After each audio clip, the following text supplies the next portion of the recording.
వైద్య ఆరోగ్య శాఖ మినిస్టర్ ఇచ్చిన తర్వాత మా అదృష్టం కొద్దో మళ్ళీ దేనికోసమో కానీ పాపం కోవిడ్ అనేది ఒక మహమ్మారి అయితే ఒక్కటి వచ్చింది.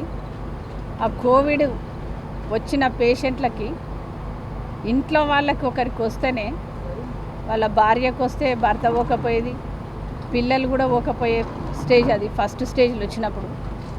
అట్లాంటి మహమ్మారి ఉన్నప్పుడు కూడా మేము అట్లా అసలు ఆ కోవిడ్ వల్ల ఎందుకు పోతున్నారని అంటే అది నా వృత్తి, అది నా ధర్మం, నాకు ఇచ్చినటువంటి శాఖ అట్లాంటిది కాబట్టి నేను పోవాలి అని చెప్పి మా ఇంట్లో చెప్పి పోయేది. హాస్పిటళ్ళకి పోయి ఒక్కొక్క పేషెంట్ని, ఒక గాంధీకి ఎన్నిసార్లు పోయినరు, ఉస్మానియాకి ఎన్నిసార్లు పోయినరు, ఎన్నిసార్లు రివ్యూ పెట్టించేది. వాళ్ళకు డాక్టర్లు కూడా మేము వస్తున్నామని చెప్తే కొన్నిసార్లు డాక్టర్లు కూడా వద్దు సార్ మీరు రాకండి సీరియస్గా ఉందని అంటే కూడా మనలాంటి వాళ్ళం పోకపోతే వాళ్ళకి ఎట్లా ధైర్యం వస్తుందయ్యా? మనలాంటి వాళ్ళం పోతేనే కొంచెం వాళ్ళకి ధైర్యం ఉండి కొంచెం రికవర్ అవుతారు తొందరగా. ఏం కాదని చెప్పి వాళ్ళు ఇట్లాంటి పరిస్థితులనే నేను వస్తున్నా అట్లా కాదు అని చెప్పి పోయినటువంటి సందర్భాలు ఉన్నాయి చాలా. వరంగల్ హాస్పిటల్కైనా ఎక్కడికైనా ప్రతిరోజు పొద్దున మొదలు 6 గంటలకు మొదలు పెట్టుకుంటే మాకు 18 గంటలు కాదు 19 గంటలు పనిచేసారు. రాత్రి ఒక్కొక్కసారి నా ఫోన్ ఎంగేజ్ వస్తుందేమో, పేషెంట్లకు నేను దొరకనేమో అని చెప్పి నా నెంబర్ కూడా ఇచ్చి 10 మంది పిఏలను మొత్తం 2-3 నెలలు ఆ పిఏలకు కూడా నిద్రపోకుండా, మీరు కూడా ఇంటికి వెళ్ళకుండా ఏమన్నా హోటళ్ళల్లో ఉండురయ్యా, ఇంటికి వెళ్తే మీ ఫ్యామిలీలకు ఏమన్నా వస్తుందేమో అని చెప్పి వాళ్ళని హోటల్స్లలో కూడా ఉంచినటువంటి సందర్భాలు. మమ్మల్ని నేను ఇవన్నీ తిరిగి వస్తున్నా అని చెప్పి మేము మొత్తం ఈ 3 నెలలలో మొత్తం మేము కింద రూమ్లలో ఉండి ఆయన ఒక్కడు పైన రూమ్లలో పడుకున్న రోజులు కూడా ఉన్నాయి. ఎందుకంటే కోవిడ్ వస్తుందేమో మళ్ళీ మా ఇంట్లో ఒక చిన్న మనమడు ఉండు, 3 ఇయర్స్ మనమడిని ఒకే 3 సార్లు చూసిండు ఇప్పటి వరకు అని అంటే మేము అంటే మేము ఎట్లాంటి కష్టపడి చేస్తున్నట్టు అంటే మేము ఏ ఉద్దేశంతో అంత కష్టపడి అంటే తెలంగాణ ప్రజలు మంచిగా ఉండాలి, ప్రజలకు సేవ చేయాలని ఇప్పటి వరకు చేసుకుంటూ వస్తున్నాం కదా.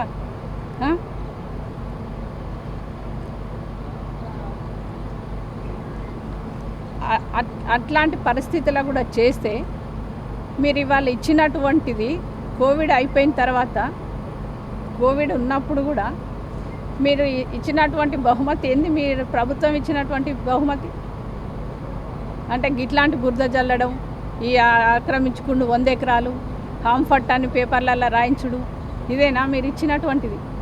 అంత కష్టపడ్డ వాళ్ళకు గుర్తింపించినటువంటి ప్రభుత్వం ఇదేనా? 3 నెలలు ఒక్కరే పైన ఉంటుండే, పైన రూమ్లో. నేను కోవిడ్ వాళ్ళ దగ్గర నుంచి వచ్చిన కాబట్టి అని ఆయన ప్లేట్ వేరే పెట్టించుకునేది. అంటే కోవిడ్ మళ్ళీ ఇంట్లో పిల్లలు ఉంటారు, వీళ్ళందరూ కొస్తే మళ్ళీ కష్టమవుతుంది వీళ్ళకని చెప్పి అంటే అట్లాంటివి కూడా మేము భరించుకుంటూ వచ్చినామని అంటే మేము ఎంత త్యాగం చేసినట్టు. మీరు ఎవరైనా చేసిర్రు అట్లాంటివి? మీరు ఒక్కరోజు పోయి 10 నిమిషాలు ఇట్లా తిరిగి వస్తే అయిపోయిందా?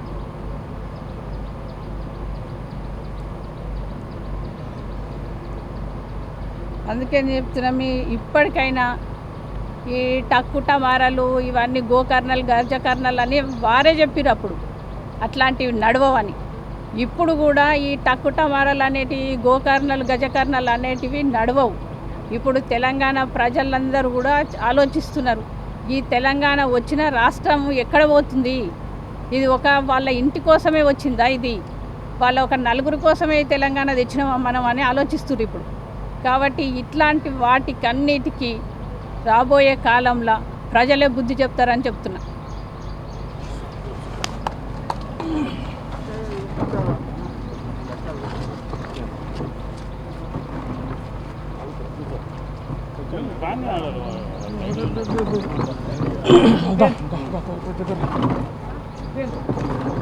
నితిన్ దా కొంచెం నితిన్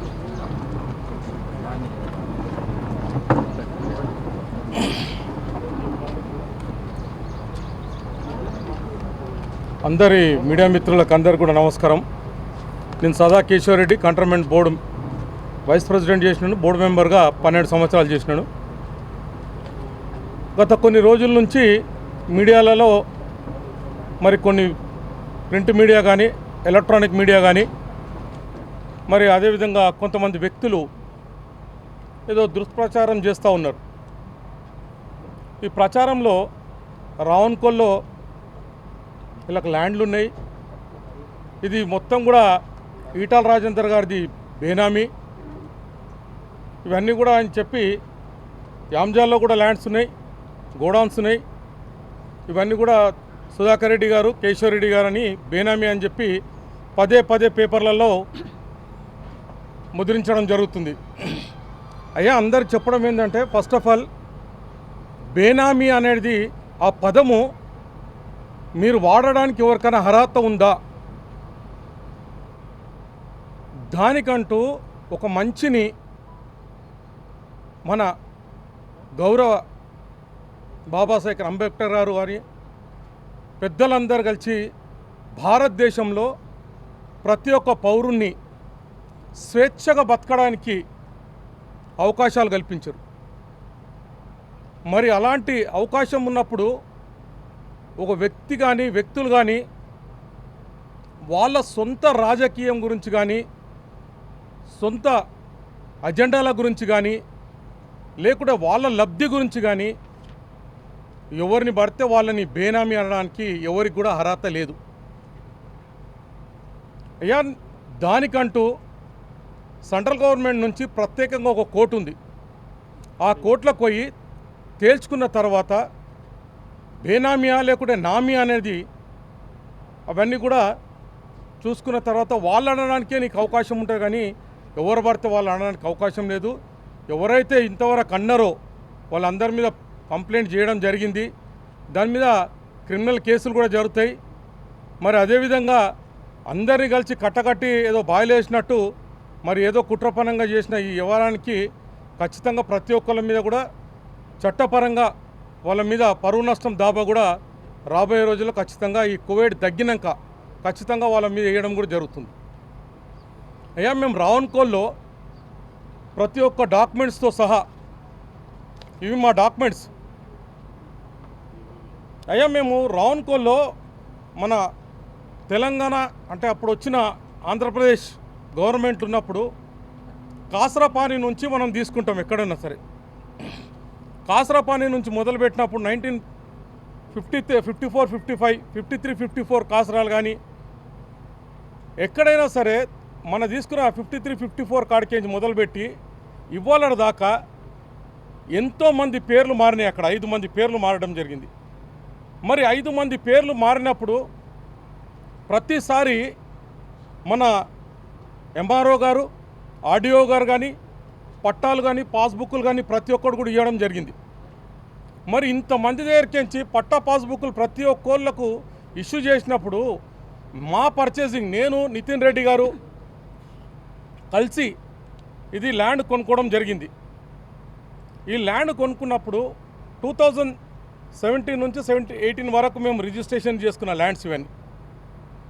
అయ్యా నేను ఒకటే అడుగుతున్నాను మీకు, ఈ సర్వే నెంబర్ 77ని ఇంత పెద్దగా చిత్రీకరించుకొని రాస్తున్నారు కదా, రికార్డులన్నీ మీ దగ్గరనే ఉన్నాయి కదా, ప్రభుత్వం అంతా మీదే కదా. మీ ప్రభుత్వంలోకించి మమ్మల్ని తీసుకొచ్చి రోడ్డు మీద వేసే ముందు ఈ బేనామీలు ఇవన్నీ అనే ముందు మరి అన్ని రంగాలలో ఉన్నోళ్ళు మీరు ఒక్కసారి చూసుకొని ఆ పేపర్లు ఏవైతుందో రికార్డులకేం తీసుకున్నట్టయితే మీ ఎంఆర్ఓకి చెప్తే రాత్రి బ్యాగ్ పట్టుకొని నీ దగ్గరకు వస్తారు కదా. ఇదంతా పేపర్కి ఇచ్చి ఇదేదో 77 సర్వే నెంబరు అని ఇదేదో తప్పు ఉందని, ఏం తప్పు ఉంది అనేది నాకు ఒక్కసారి చూపెట్టమని చెప్తున్నాను. ఒకవేళ దీంట్లో రావణ్కోల్ ల్యాండ్లో 1 ఇంచు పొలం కానీ 1/2 ఇంచు పొలం కానీ ఎక్కడన్నా తప్పున్నట్టయితే ఎక్కడన్నా మేము తీసుకున్నట్టయితే దేనికంటే దానికి మేము సిద్ధంగా ఉంటాం. కాకుంటే నువ్వు పరువు నష్టానికి సిద్ధంగా ఉన్నారా? ఒక పౌరుని పట్టుకొని మేము ఇలా కొత్తగా చేసేది ఒక పౌరుని పట్టుకొని మీరు ఇష్టానుసారంగా మీరు మాట్లాడుతున్నారే. ల్యాండ్లు కొనుక్కోవడం నేరమా? అదేమన్నా పెద్ద ద్రోహమా? తప్ప? మేము చూసేది ఎంత 15 ఏళ్ళ కింద నుంచి ఎవడున్నారు అంటారు. మీ చట్ట ప్రకారంగానే ఉంది కదా. 12 ఏళ్ళు ప్రైవేట్ వాళ్ళు ఉంటే మీరు వాడికి సొంతం అవుతుందని ఉంది కదా చట్టంలో. 30 ఏళ్ళు గవర్నమెంట్ ల్యాండ్ ఉన్నా కానీ సొంతం అవుతుందని చెప్పి మీరు రాసుకున్న చట్టమే కదా. మేము అవన్నీ కూడా అంటలేము కదా.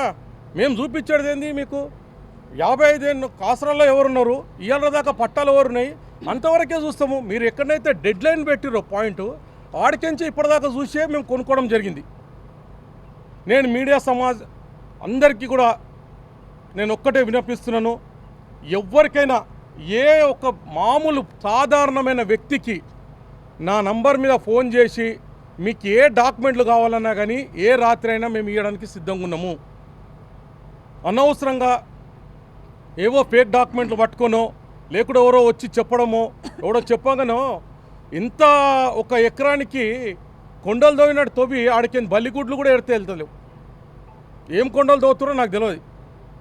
ఒక మంచి పోయి కంప్లైంట్ ఇవ్వగానే అదేదో ప్రపంచమే మునిగిపోయినంత విధంగా నువ్వు తీసుకోవడం అనేది ఇక్కడ ఒక దిక్కేంచి ఆత్మాభిమానాన్ని దెబ్బతీస్తున్నామంటే వ్యక్తి గురించి మీరు మాట్లాడడం అది ఎంతవరకు అనేది మాకు తెలియదు. మీరు ఒక మంచిని బ్లేమ్ చేసే ముందు, బేనామీలు అనే ముందు మీరు ప్రతి ఒక్క డాక్యుమెంట్లు చదువుకొని చూసుకొని ఇవి కరెక్ట్ ఉన్నాయా లేవా అని చెప్పి బేనామీ అనేది తప్పు అని చెప్పి నేను మీ అందరి సందర్భంగా నేను తెలియజేసుకుంటున్నాను. మీ అందరికి కూడా నేను ప్రతి ఒక్కరికి కూడా ఇదే ల్యాండ్ కాదు, దేవరి అంజాల్ ల్యాండ్లో కూడా నేను ఎప్పుడో ఉన్నానంటే 1985లో మేము కొనుక్కోవడం జరిగింది. దేవరి అంజాల్లో ఈటల రాజేందర్ గారు 92లో రావడం జరిగింది. మేము ఎన్ని బ్యాంకులలో, అలహాబాద్ బ్యాంకు, సిండికేట్ బ్యాంకు, ఈ బ్యాంకులలో లోన్లు తీసుకొని గ్రేప్ గార్డెన్స్, పౌల్ట్రీ ఫామ్ కూడా పెట్టడం జరిగింది. 96లో నేను ఈటల రాజేందర్ గారికి పౌల్ట్రీ ఫాము లీజ్కి ఇవ్వడం జరిగింది.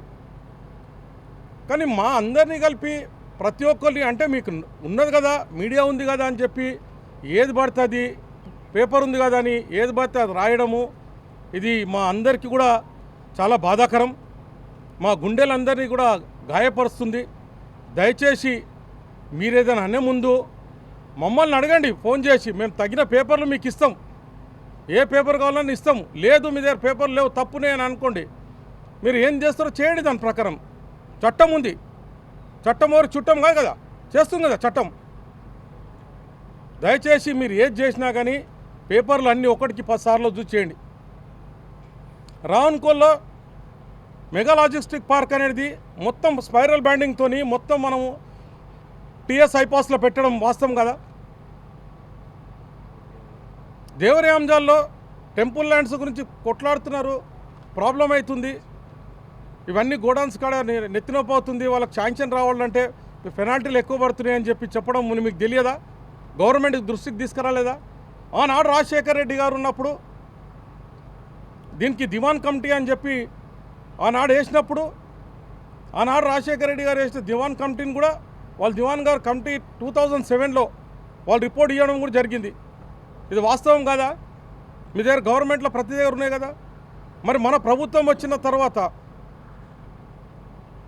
దాన్ని ఐఐటి ఇట్లా ప్రాబ్లం ఉంది, మన ప్రభుత్వం వచ్చింది, మనం తెలంగాణ రాష్ట్రం సపరేట్ అయినాము, మీరు ఇది ఏదైతుందో క్లియర్ చేయమని చెప్పి నేను గౌరవ మంత్రి గారు ఈటల రాజేందర్ గారు ఆనాడు మిమ్మల్ని అడగలేదా? ప్రతి ఒక్క రైతులు వచ్చి మిమ్మల్ని మొరబెట్టుకోవడం లేదా?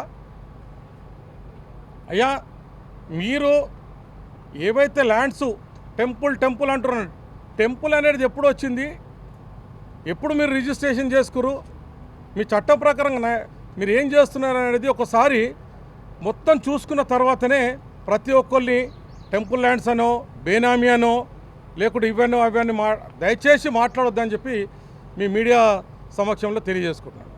జై తెలంగాణ. నేను సుధాకర్ రెడ్డి గారు, సుధాకర్ రెడ్డి గారు కొడుకు పేరు మీద సుధాకర్ రెడ్డి గారి పేరు మీద ఉన్నది. నన్ను రాజేందర్ బెనామీ అంటారు. కరెక్ట్.